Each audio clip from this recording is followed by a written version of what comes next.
Vidhana Saudha is not only representatives and officers uh, place, it is a tourist attracted place also.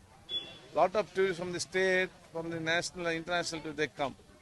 When we come, we want to more and more beautify it and see the beauty of Vidhan Saudha enhanced.